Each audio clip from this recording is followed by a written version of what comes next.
On the 14th of November 2005, just 6 days after I was called to the Nigerian bar and 2 days after my elder brother's wedding, I was driving in the Zone 1 area of Abuja with my friends Chisom Mbono Ezoke and Ofem, when an unmarked car drove ahead of us and blocked my car off.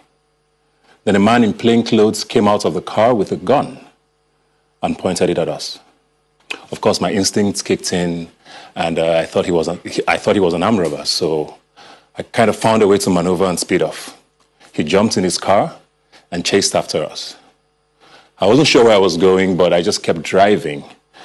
And at some point, we found ourselves on the Olusegun Obasanjo way when we noticed he had chased us into an ambush laid by policemen. Well, at least there was a police truck parked right beside what looked like 6 to 10 men holding guns and blocking the road.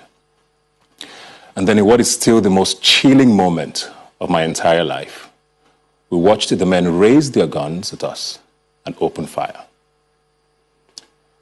We found out later that there had been several reported robbery cases in the area at the time, and our dead bodies would have been paraded as the guilty armed robbers. Now, 15 years later, on the 3rd of October 2020, a young man, Joshua Ambrose, was allegedly thrown out of a moving car by members of the Special Anti-Robbery Squad in Ughelli in Delta State, and that has sparked off the current End SARS protests. Thankfully, none of us in the car that night in Abuja in 2005 died, even though Ofem was hit by a bullet on his shoulder, and he still carries the scars to this day.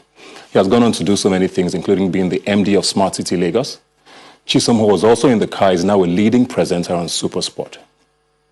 But many other Nigerians haven't been as lucky as us to stay alive today and fulfill their dreams.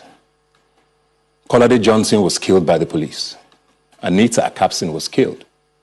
Chijioke Iloanya was killed. Musab Samani was killed. Tina Ezekwe was killed. And thousands more. So when Nigerians talk about End SARS, it's not just a hashtag on Twitter. It has been our reality for far too long. Yes, the government has disbanded the police unit, but even after that, more Nigerians have been killed as peaceful protests continue across the country. Jimo Ishiak, Ikechukwu Iloamozo, and many more have died even as government has given the police orders to stand down.